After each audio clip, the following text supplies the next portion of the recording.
Some horror movies don't just scare you, they stink. And not because they're bad, but because they smell like a wet carpet that's been forgotten since 1983. Today, I'm diving into 3 horror movies that smell like mildew and regret and possibly your Uncle Bobby's unfinished basement. It's Zena, your best friend who loves horror, back in the horror library. So let's dive into this list. First on the list, His House 2020. This one stars the gorgeous and talented Wunmi Mosaku and Sophie Durasu. His House is the type of movie that says, welcome to your new home and your new life. And then immediately it follows up with, it's also haunted, no worries though. But there's a lot of worries.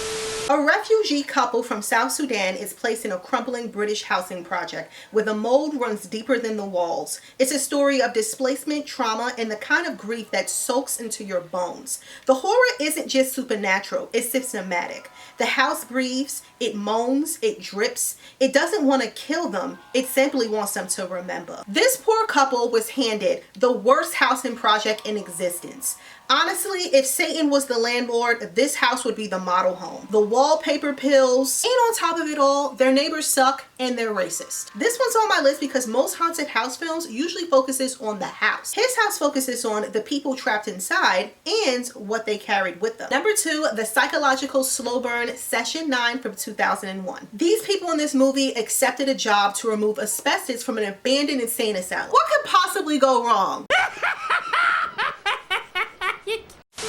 An asbestos removal crew takes a job inside this real-life decaying asylum, and let's just say they don't leave in one place. The peeling paint, the flickering lights, the oppressive silence, it's a horror that smells like old insulation and whispered regrets. You can practically taste the air. Guys, as the crew starts to peel back the walls, literally and metaphorically, everyone just starts losing it. As the viewer, you're not sure what's going on.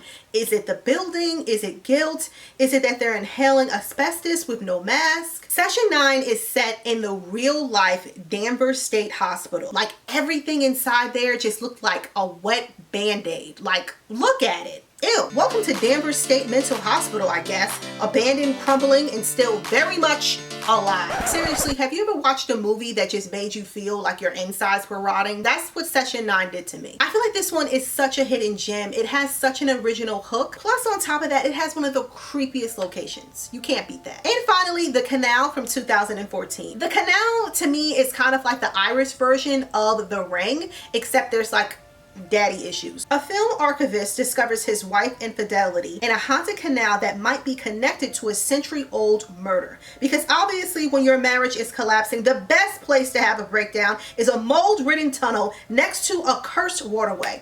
Why not? Why? Why? Why?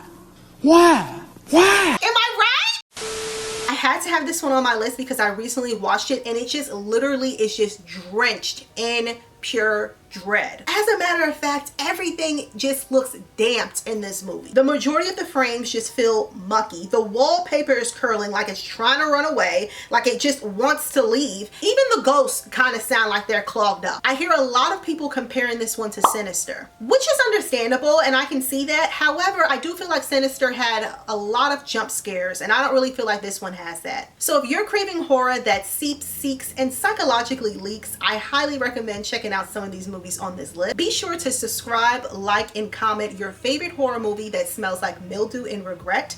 And thank you guys so much for watching, and I will see you next time. These people in this movie accepted a job to remove asbestos from an abandoned insane asylum. What could possibly go wrong?